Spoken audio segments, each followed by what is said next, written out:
Terus oh wes. Hadirin wal hadirat, bisa dikerasin enggak ini monitor ya, Mas? Kita kumpul di sini dalam rangka lulusan sekolah ya, imtihan.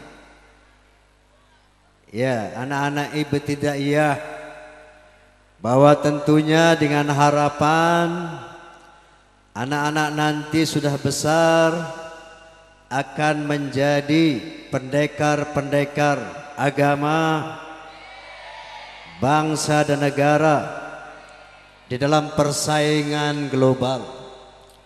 Karena sekarang ini kita telah memasuki era globalisasi.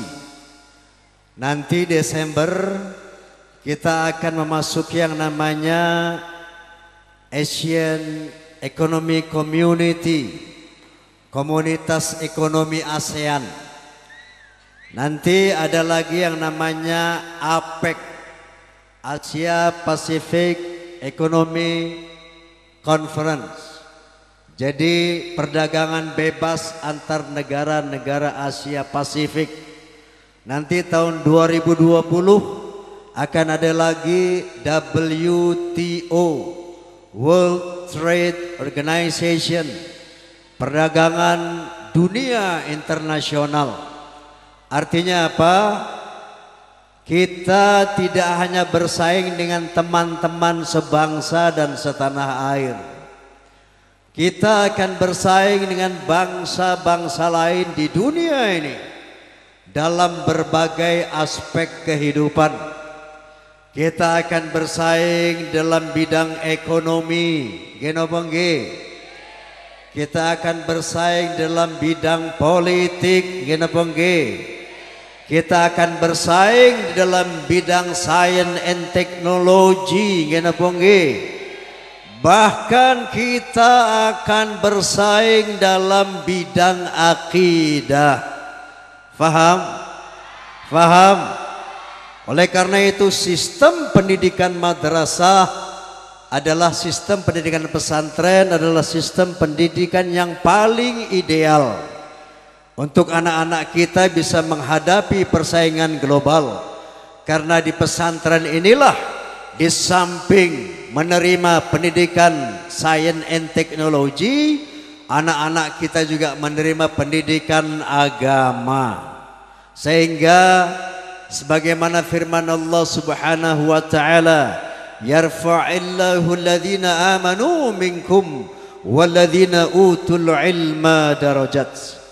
Allah akan meninggikan derajat orang-orang yang beriman dan berilmu pengetahuan. Kenapa nggih? Bahkan orang barat pun mengakui hal ini. Mereka mengatakan science without religion is blind. Religion without science is lame. Bahwa ilmu pengetahuan tanpa dilandasi dengan agama maka buta. Tahu buta? Kalau orang hanya pandai tetapi tidak beriman, kepandaiannya justru akan merusak tatanan kehidupan manusia. Kenapa nggih? Tuh buktinya para koruptor. Orang pinter apa orang bodoh? Ada enggak koruptor tamatan SD?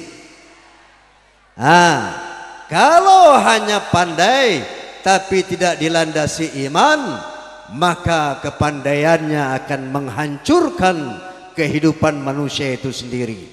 Sebaliknya, kalau cuma agama tanpa ilmu kepengetahuan, kita akan ketinggalan zaman dengan bangsa-bangsa lain. Kata Nabi sallallahu alaihi wasallam, ad-dunya mazra'atul akhirah. Dunia ini ladang akhirat. I'mal lidunyaka ka'annaka ta'ishu 'abadah wa'mal li akhiratika ka'annaka tamutu ghada. Bekerjalah untuk kebahagiaan dunia kamu seakan-akan kamu hidup selamanya. tapi bekerja juga untuk kejayaan akhirat kamu, seakan-akan kamu mati besok. Amin. Amin.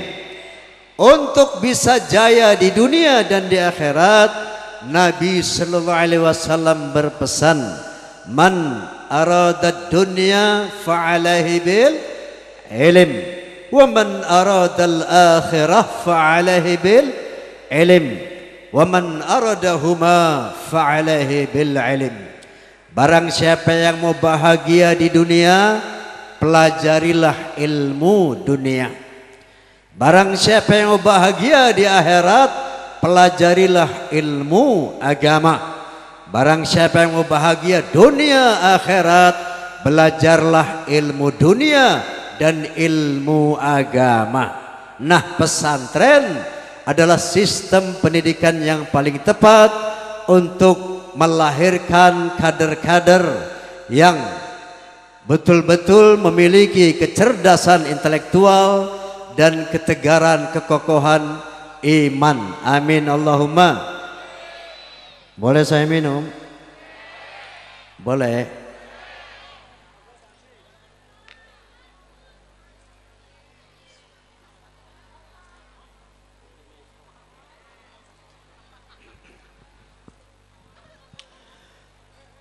Nah, yang menjadi trending topik sekarang ini di Indonesia bahkan di dunia internasional adalah mengenai ISIS. Tahu ISIS?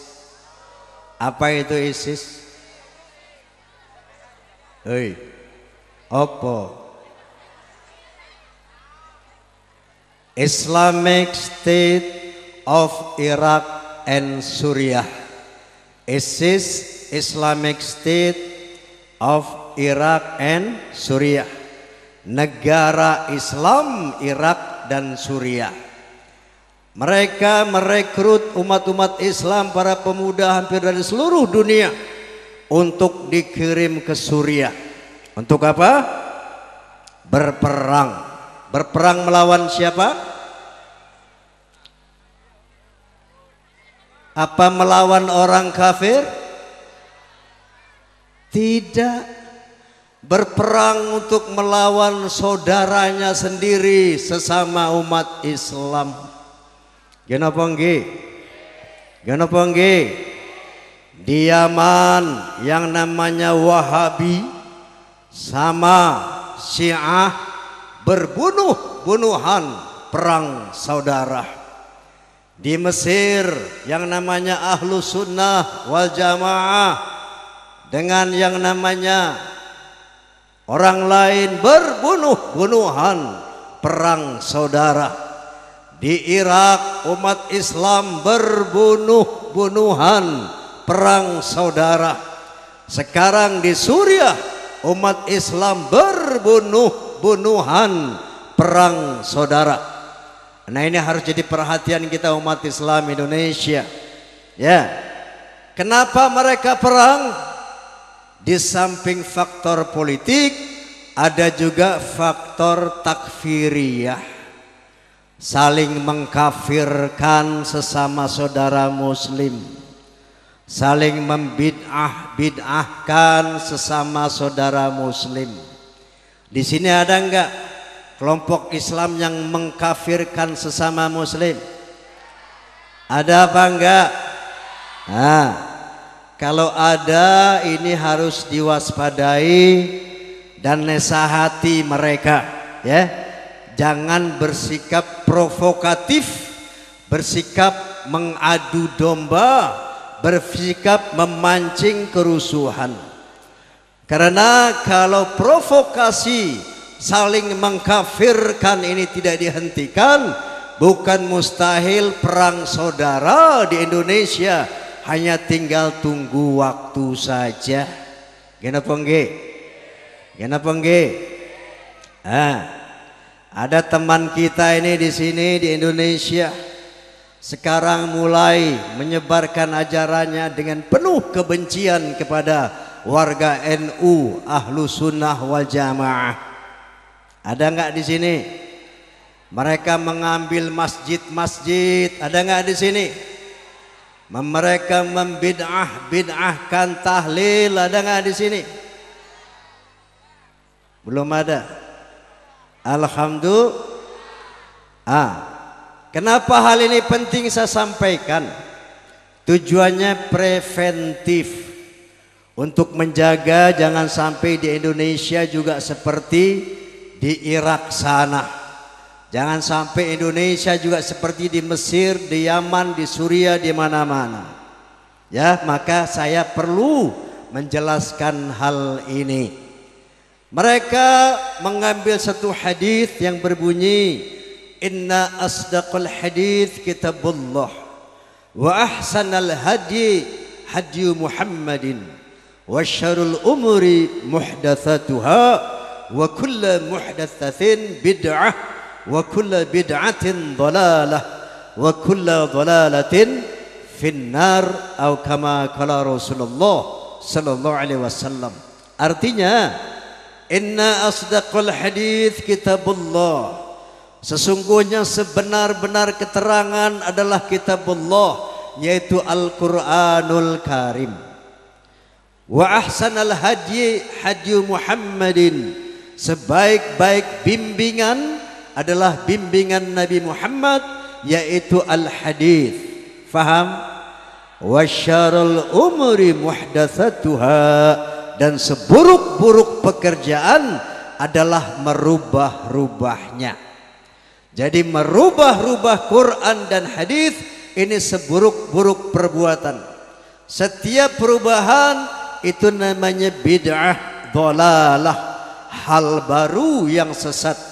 Wa kullu dhalalatin finnar, setiap kesesatan masuk neraka. Ini hadisnya yang mereka pakai.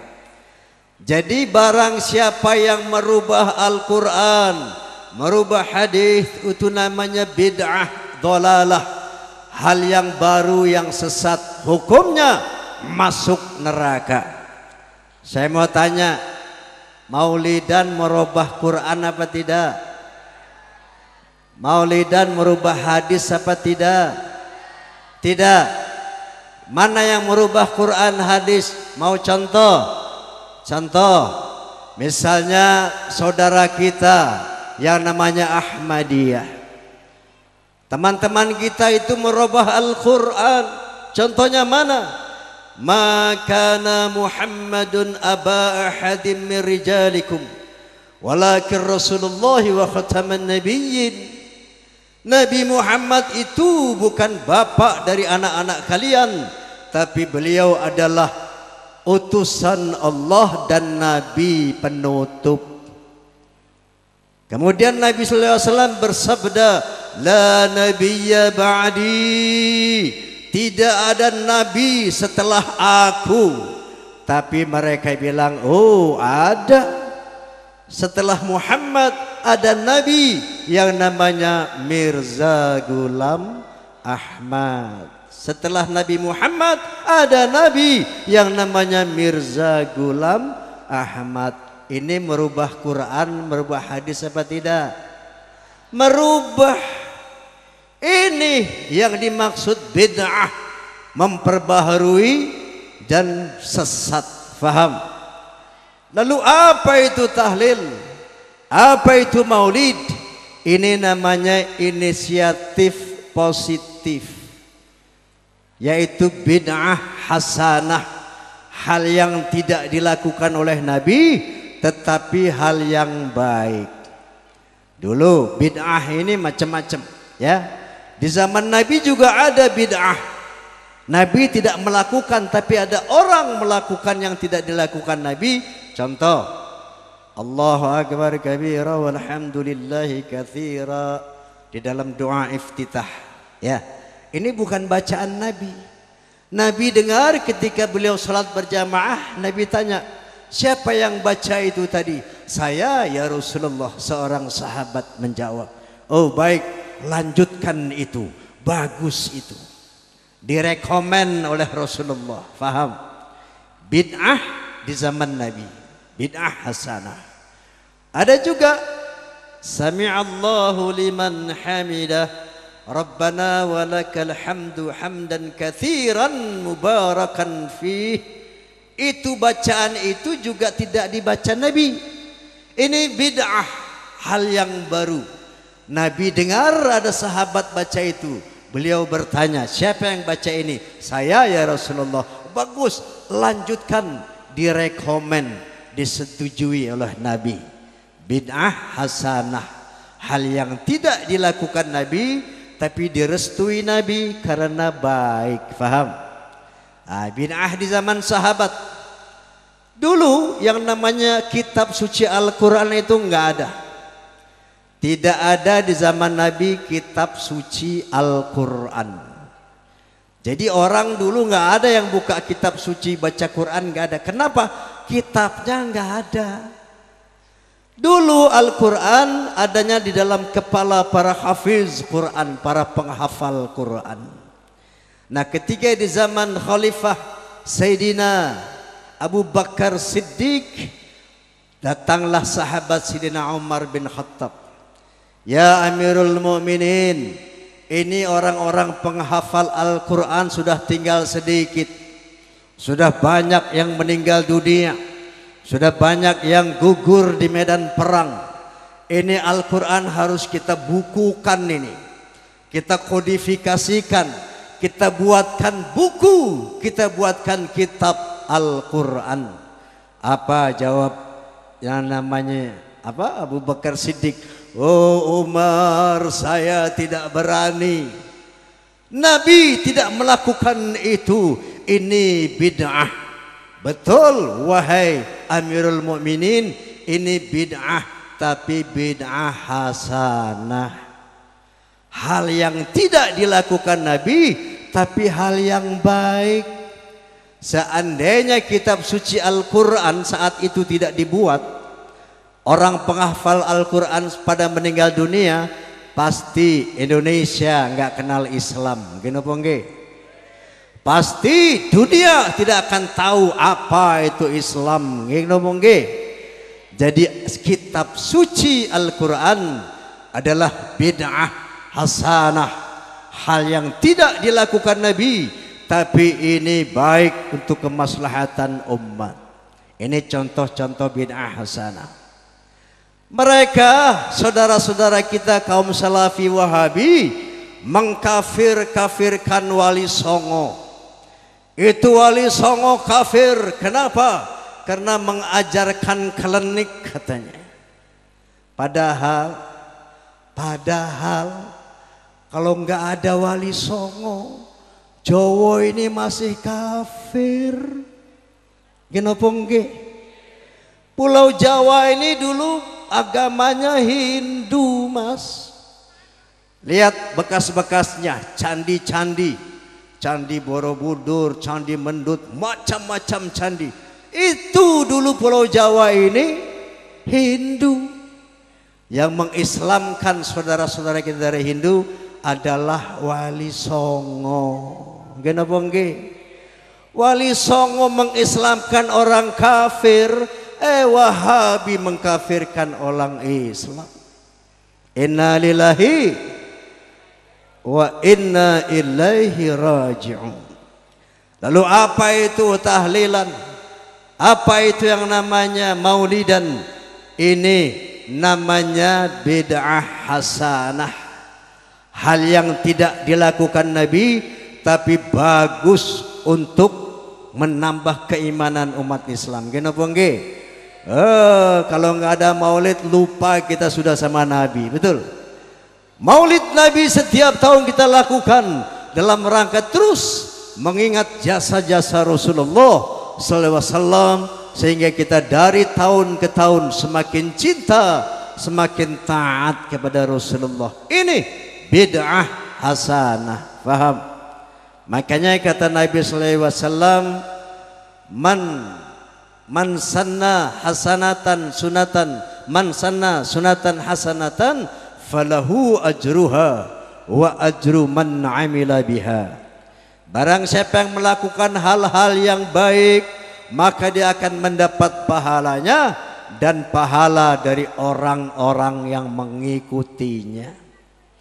Tapi sebaliknya, wa man sanna sunnatan sayyi'atan fa alaihi wizruha wa wizru man amila biha. Barang siapa yang melakukan hal-hal yang buruk, maka dia akan mendapat dosanya dan dosa dari orang-orang yang mengikutinya. Faham? Faham? Nah, kita mau menyongsong Ramadan, ya. Mari kita ciptakan iklim yang kondusif di bulan Ramadan ini. Mari kita wujudkan ukhuwah Islamiyah di bulan Ramadan ini. Jangan lagi ada saudara-saudara kita sesama umat Islam saling membid'ahkan, saling mengkafirkan, saling menyalahkan. Nanti ada yang pakai doa kunut, ada yang enggak kunut. Nanti ada yang tarawehnya 11 rakaat, ada yang 23 rakaat. Kenapa nggih? Saya mau tanya, sing baca kunut sama yang enggak baca kunut, yang mana yang benar? Oi, kamu tarawih berapa rakaat? 23. Di sana 8, 11 rakaat. Yang mana yang benar? Yang 11 apa yang 23? Hah? Yang 23. Yang 11 salah apa benar? Itu. Jadi tolong dijaga ya persatuan ukhuwah Islamiyah. Sebab yang namanya yang 8, yang 11, 23, bahkan Utsman bin Affan itu 39 rakaat. Sayyidina Utsman, ya. Silakan saja mau 1000 rakaat, enggak apa-apa, wong sunat kok. Enggak tarawih aja enggak dosa kok. Kenapa nggih? Cuman bahlul. Enggak tarawih enggak apa-apa. Tapi bahlul eman-eman. Kenapa nggih? Orang Allah lagi membagikan ampunan, rahmat, barokah, kok enggak di eman-eman? Nggih? Tak minum dulu.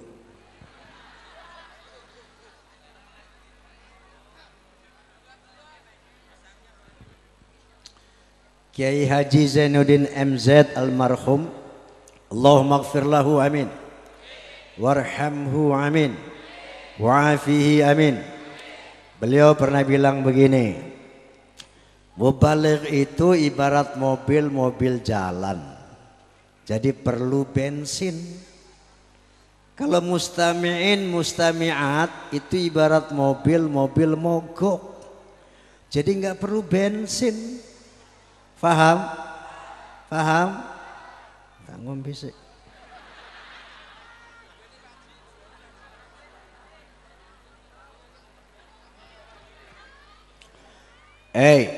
Berapa hari lagi kita masuk ke Ramadan?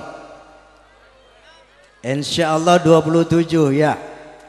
Ini Nabi sallallahu alaihi wasallam bersabda, "Idza jaa Ramadan tuftahu fihi abwabul jinan wa tughlaqu fihi abwabul jahim wa tughallu fihi syayatin." Atau kama qala Rasulullah sallallahu alaihi wasallam. Kata Nabi sallallahu alaihi wasallam, kalau datang bulan Ramadan maka dibuka pintu-pintu surga, ditutup pintu-pintu neraka, dan diikat para setan. Jadi ini jangan diartikan secara harfiah, jangan dibayangkan, enak ini bulan Ramadan ini pintu surga terbuka, neraka tertutup. Jadi kalau ada maling mati di bulan Ramadan masuk surga. Bukan itu maknanya. Yang dimaksud dengan pintu surga terbuka, pintu neraka tertutup, peluang buat masuk surga itu sangat besar di bulan Ramadan. Peluang untuk menghindarkan diri dari api neraka sangat besar di bulan Ramadan. Betapa tidak Allah Subhanahu wa taala berfirman dalam satu hadis qudsi, "Qad azallakum syahran azimun mubarak, syahrun fihi Lailatun khairum min alfi syahr. Syahrun man adda fihi bi khuslatin min al khair kana kaman adda faridatan fi ma siwah. Wa man adda fihi faridatan kana kaman adda sab'ina faridatan fi ma siwah. Allah Subhanahu wa taala berfirman dalam satu hadis qudsi, sungguh telah datang satu bulan yang agung menaungi kamu, di mana di dalam bulan itu ada satu malam yang lebih baik dari 1000 bulan. Malam apa? Malam Lailatul Qadar. Dari sepanjang tahun cuma satu malam saja yang kualitasnya lebih dari 1000 bulan. Pak, 1000 bulan itu berapa tahun? 83 tahun kurang lebih. Seandainya ada seorang hamba Allah beribadah, entah sholat, entah baca Quran di bulan Ramadan, maka pahalanya seperti dia sholat baca Quran selama 83 tahun lebih. Itu cuma ada di bulan Ramadan. Rasulullah SAW mensinyalir yang namanya Lailatul Qadar itu ada di malam ganjil di 10 hari terakhir. Kalau enggak malam berapa? 21, 23, 25, 27 atau malam 29. Makanya Rasulullah SAW 10 hari terakhir i'tikaf di masjid. 10 hari terakhir betul-betul meningkatkan ibadahnya, takut ketinggalan Lailatul Qadar. Faham? Makanya kita jaga itu. Satu. Lalu kata Allah kemudian, man adda fihi bi khuslatin minal khair kana kaman adda faridatan fi ma siwah. Barang siapa yang melakukan perbuatan baik di bulan Ramadan, maka pahalanya seperti melakukan perbuatan wajib di bulan yang lain. Barang siapa yang melakukan perbuatan wajib, maka pahalanya seperti melakukan 70 kali perbuatan wajib di bulan yang lain. Jadi pahalanya itu berlipat-lipat ganda di bulan Ramadan. Sampai-sampai Rasulullah bersabda, "Lau ya'lamul ibadi ma fi Ramadan, latamannat ummati an takuna sanatu kulluha Ramadan." Seandainya umatku tahu betapa pahala begitu besar di bulan Ramadan, pasti mereka menginginkan seluruh bulan adalah Ramadan, jangan ada bulan-bulan lain. Ini artinya apa? Peluang yang sangat besar kalau mau masuk surga, maka berpuasalah di bulan Ramadan. Amin. Kedua, bahwa ini juga peluang yang besar bagi orang yang enggak mau masuk neraka. Kenapa? Nabi sallallahu alaihi wasallam bersabda, "Man shoma Ramadhana imanan wa ihtisaban, ghufir lahu ma taqaddama min dhanbihi." Barang siapa yang berpuasa di bulan Ramadan dengan penuh keimanan, dengan penuh perhitungan, maka akan dihapuskan seluruh dosa-dosanya yang telah lalu. Artinya tidak akan masuk neraka. Faham? Dan yang ketiga, setan diikat.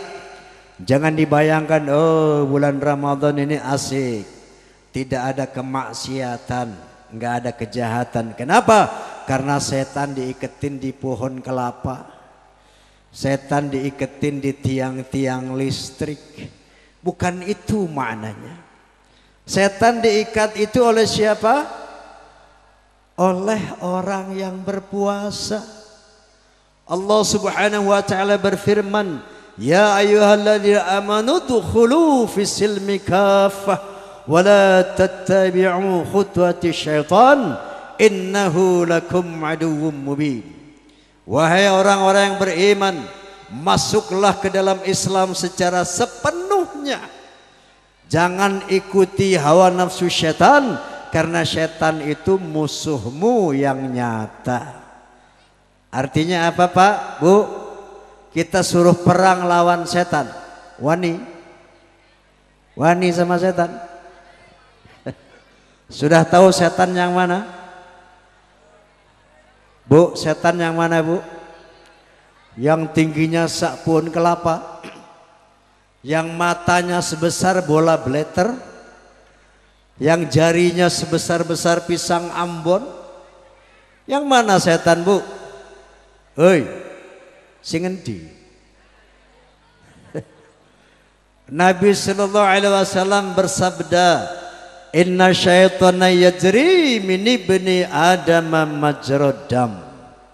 Syaitan itu berjalan di dalam darah manusia, di dalam tubuh manusia sesuai dengan aliran darahnya. Jadi ini setan semua ini. Di dalam kita ada syaitan. Di mana? Dia berjalan sesuai dengan aliran darah kita, kemudian berpangkalan di hati. Lalu apa kerjanya?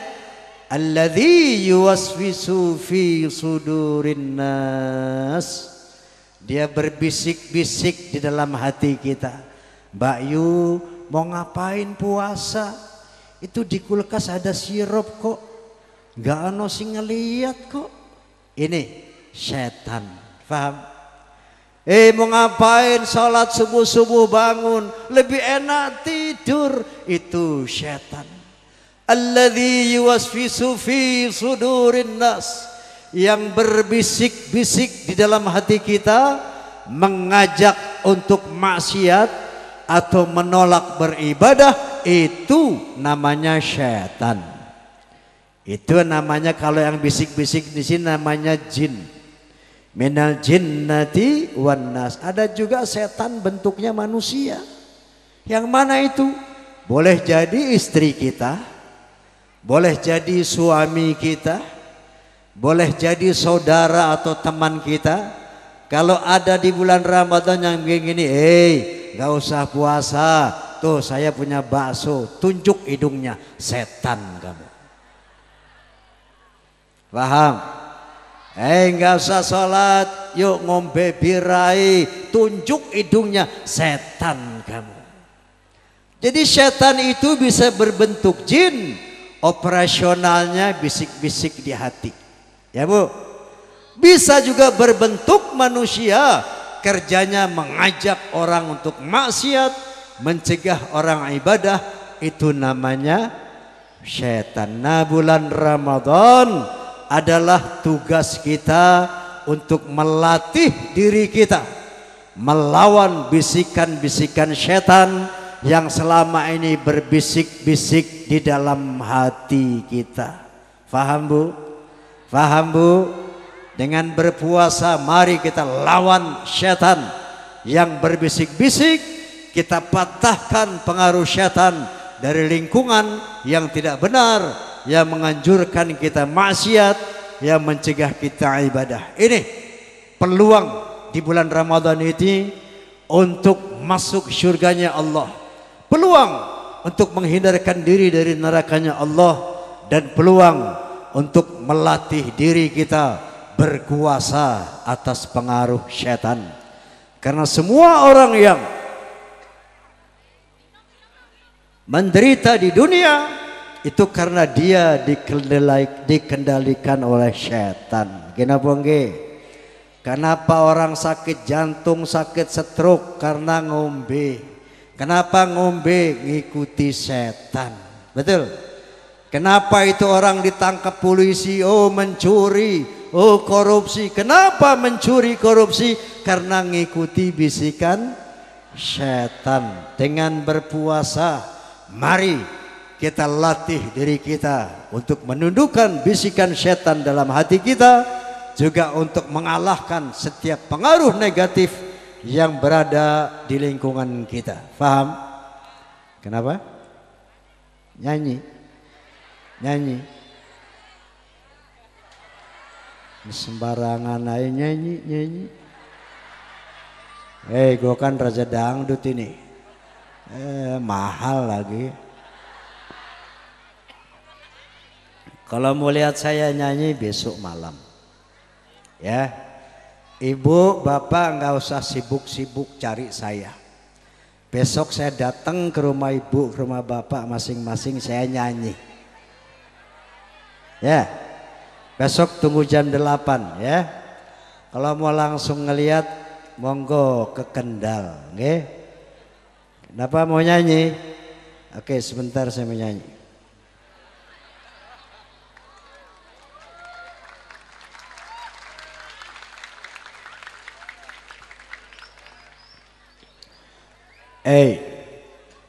Oke, saya mau tutup ceramah saya dengan sebuah lagu.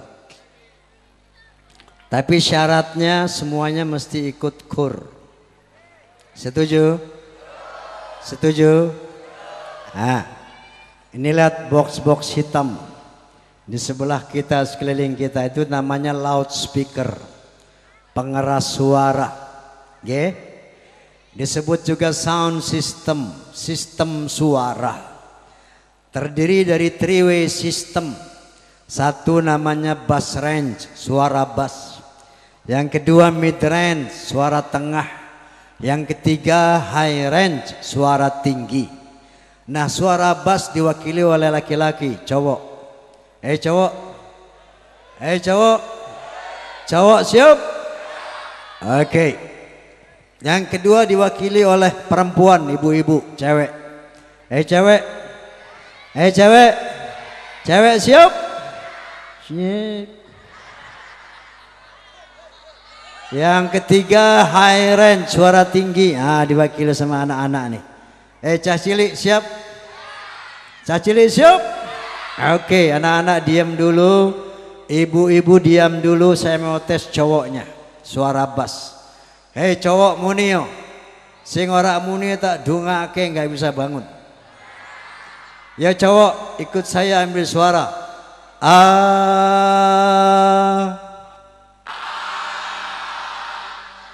Itu suara bass. Sekarang mid range, suara tengah perempuan. Yang gadis, yang janda, ada janda? Yang tua nggak usah ngacung. Yang bersuami, yang nenek-nenek semuanya nyanyi. Kalau ada gadis nggak nyanyi tak dungake, jodohmu adoh. Makanya nyanyi daripada nggak kawin-kawin kamu. Yang punya suami nggak mau nyanyi tak dungake, suamimu kawin neh.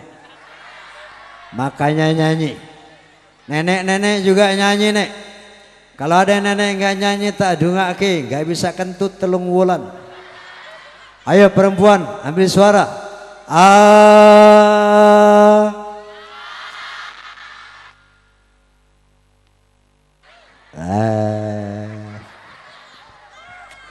Emang perempuan di mana-mana sama gitu memble.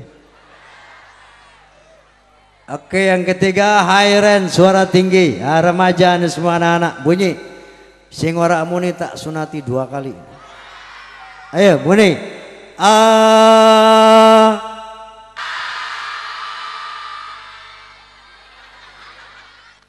Memang anak kecil ini kayak cabai rawit, sedikit pedes. Oke, bass range, mid range, high range. Laki-laki, perempuan, anak-anak semuanya ambil suara sama-sama. Semuanya.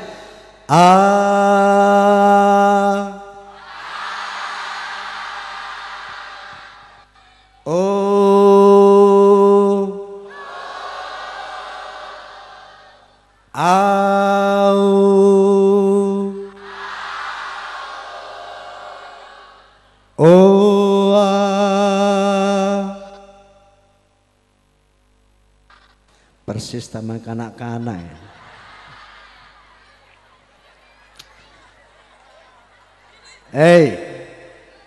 Sekarang latihan kur, ya. Kurnya ada 2, ada berapa? 2. Yang pertama wirid hey. Apa? Wirid hey. Kalau tangan saya jatuh muni hey. Lihat. Hey. Bisa? Tangan jatuh bunyi. Hey, bisa? Coba. Iya. Lagi.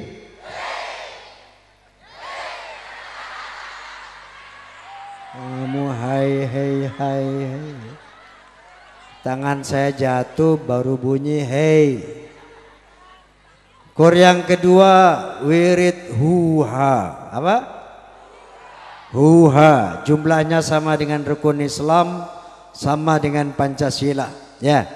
Caranya lihat, dibuka dengan hu, ditutup dengan hu juga, selingannya ha 5 kali. Lihat. Hu ha hu ha hu. 5 kali. Depan belakang sama hu. Selingannya ha. Lihat. Hu ha hu ha hu. Oke? Gampang kan? Sekali lagi lihat. Hu ha hu ha hu. Bisa? Coba semuanya. Iya. Oke. Kita nyanyi. Sudah siap? Sudah siap? Kalau mau melacur. Mana? Siap, siap. Siap apa kamu? Last tes terakhir. Ya, kur yang pertama wirid hei. Tangan jatuh bunyi hei. Ya. Yang keras. Yang kedua hu ha hu ha hu. Ya. Oke, jangan lupa lagi. Ya. Kita menyanyi. Sudah siap? Sudah siap? Kalau mau melacur harus pakai uang. Kalau mau berjudi harus pakai uang.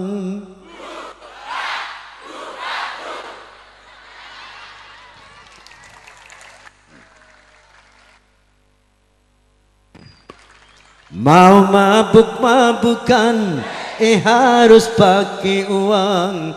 Mau haram-haraman harus pakai uang. Ternyata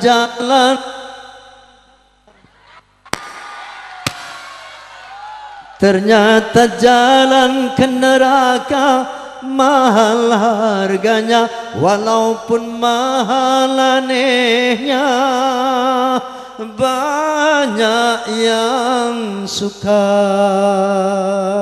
Kenapa nggih? Masih banyak yang mabuk-mabukan. Saking cintanya Allah kepada manusia, neraka, makanya itu ehonya jangan dirubah-rubah ya, biasa aja ehonya kayak tadi aja, Mas. Neraka ditarif dengan harga mahal.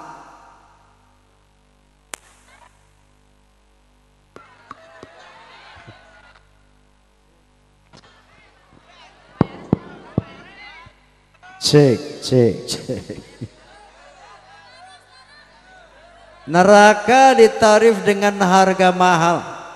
Coba kita lihat jalan-jalan menuju neraka. Main judi bayar enggak? Mabuk-mabukan bayar enggak? Melacur bayar enggak? Enggak bayar, benjol kepalamu. Betul. Sebaliknya surga ditarif dengan harga murah, bahkan gratis. Percaya enggak surga gratis? Percaya enggak surga gratis? Yuk kita lihat jalan-jalan menuju surga. Melaksanakan zakat hanya bagi yang mampu. Melaksanakan haji hanya bagi yang mampu.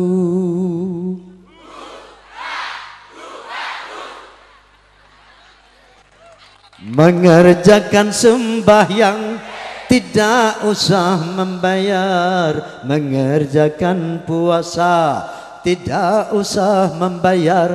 Ternyata jalan yang ke surga murah harganya, walaupun murah anehnya banyak yang ogah. Kenapa nggih? Masih banyak yang belum sholat. Saya mau tanya, sudah tahu surga belum? Sudah tahu surga belum? Surga belum tahu? Sama. Orang belum mati, betul? Paling tidak mau tahu nggak surga kayak apa? Mau tahu? Ada satu hadis qudsi di mana ada hadis qudsi di mana Allah menjelaskan tentang surga. Dalam firman-Nya, "A'datu li'ibadiyas salihin ma la 'ainun ra'at wa la udhunun sami'at wa la khatara 'ala qalbi bashar." Ahlan wa sahlan.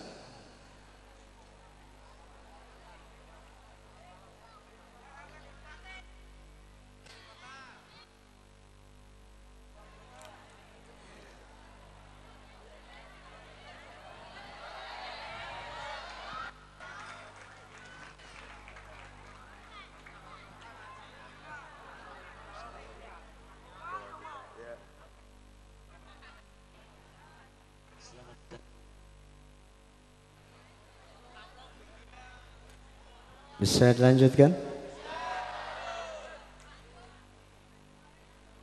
Sampai mana tadi?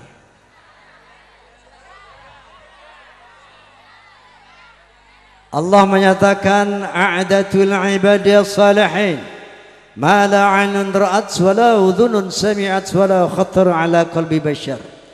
Aku sediakan surga untuk orang-orang yang takwa nanti, di mana keindahannya, kenikmatannya, kehebatannya tidak pernah terlihat oleh mata, tidak pernah terdengar oleh telinga, bahkan tidak bisa dihayalkan oleh akal manusia, saking indah dan hebatnya surga itu. Faham? Nanti di surga Pak Bu, ya, semua orang ini umurnya muda, 20 tahun, enggak tua-tua, enggak mati-mati. Faham Bu? Semuanya 20 tahun, enggak tua-tua lagi, enggak mati-mati lagi. Muda selamanya, hidup selamanya. Jadi sore aja nenek-nenek enggak ada di surga, Nek. Itu nenek nangis. Nek, maksud saya nenek kalau mati nanti bukan enggak masuk surga, Nek, tapi nenek muda lagi. Amin. Bukan cuman muda lagi, Nek, perawan lagi.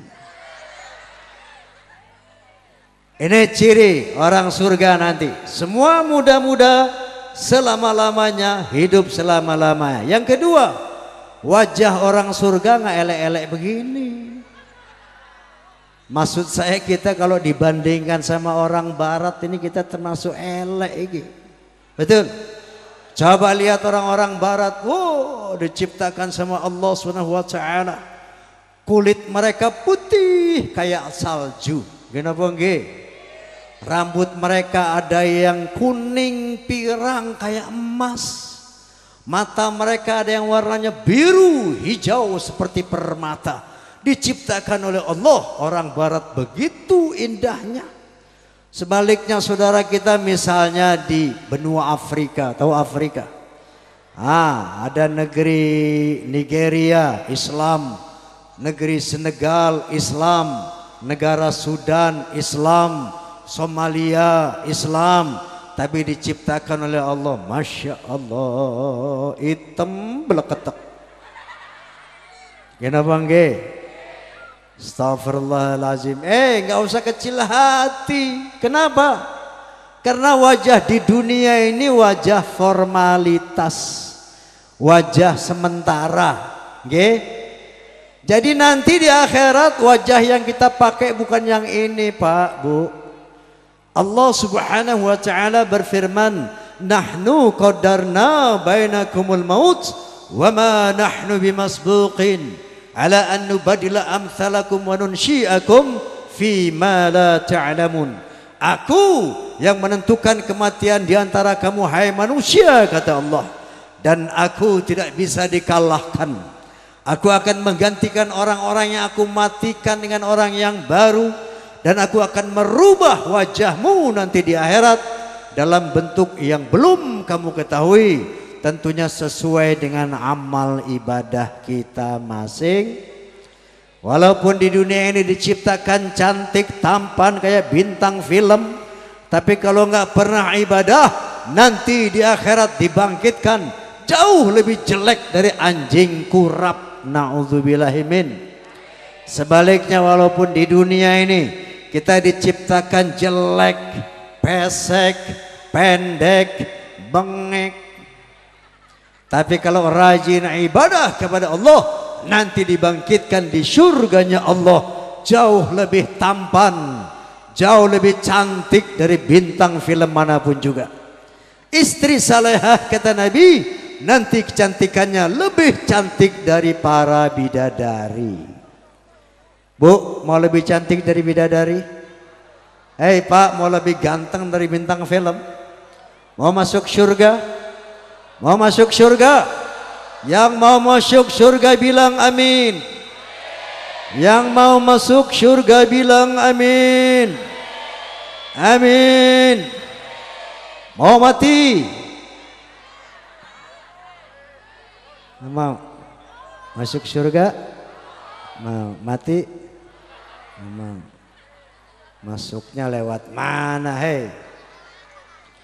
Kalau nanti ada yang masuk neraka, bukan karena Tuhan tak sayang hambanya. Kenapa nggih? Kalau nanti ada yang masuk ke surga, itu karena dia memang berusaha. Semua terserah kita. Kenapa nggih? Kenapa nggih? Hei, enggak dipaksa dalam beragama. Allah berfirman, la ikraha fiddin, qad tabayyana rusdu minal ghai. Enggak perlu dipaksa dalam beragama, karena jelas yang lurus dan yang sesat. Seandainya ada orang Pekalongan yang pengen masuk neraka, ada? Ada yang mau masuk neraka? Lo nggak usah malu-malu. Yang mau masuk neraka boleh kok, nggak dilarang. Kenapa nggih? Itu hak azazi manusia, betul. Cuman kalau mau masuk neraka itu ada syaratnya. Pertama, nggak usah sholat, ya. Kalau ada orang azan cuekin aja. Nanti bentar lagi bulan Ramadan nggak usah puasa, makan yang banyak tengah hari bolong, ya. Yang cowok rajin nyekek botol, yang perempuan rajin ngacak-ngacak dompet suaminya, ya nanti mati dijamin masuk neraka, jangan khawatir. Sebaliknya kalau ada pengen masuk surga, pengen memasuki satu surga Allah yang maha mewah, maha nikmat, muda selamanya, tampan cantik selamanya, hidup selama-lamanya, boleh. Siapapun boleh masuk surga. Syaratnya satu, sholat 5 waktu. 2, puasa di bulan Ramadan. 3, punya uang naik haji, bayar zakat, banyak sedekah. 4, puasa di bulan Ramadan, sholat tadi apa lagi? Bayar zakat, naik haji, insya Allah mati nanti masuk surga. Ini sunatullah. Ini aturan main dari Allah. Fal yauma la tuzlamu nafsun syai'a wa la tujzauna illa ma kuntum ta'malun. Pada hari akhirat tidak ada seorang manusia yang disiksa, tidak ada seorang manusia yang diberi pahala kecuali sesuai dengan apa yang dia lakukan di dunia. Jadi jangan mimpi nggak pernah ibadah mau masuk surga. Jangan menghayal ahli maksiat mau bebas dari api neraka. Apa yang kita tanam sekarang di dunia, itu yang bakal kita petik di akhirat. Dan apa yang kita lakukan sekarang di dunia, itu yang bakal kita rasakan di akhirat. Oleh karena itu mari kita baca suratul Fatihah. Yang pertama bi barakatil Fatihah, kita doakan anak-anak kita yang baru lulus ujian, semoga mereka dapat menjadi andalan agama, bangsa dan negara di dalam persaingan global nanti. Di barakatil Fatihah kita mohon kepada Allah Subhanahu wa taala agar yang hadir di sini semuanya diampuni dosa dan kesalahan kita oleh Allah Subhanahu wa taala. Di barakatil Fatihah semoga kita semua yang hadir di sini diberikan kesempatan untuk melaksanakan syiam Ramadan dan melaksanakan syiam Ramadan dengan iman wa ihtisaban ala hadhihi niyyah wa ala kulli niyatin salihah وإلى حضرة النبي صلى الله عليه وسلم الفاتحة. أعوذ بالله من الشيطان الرجيم. بسم الله الرحمن الرحيم. الحمد لله رب العالمين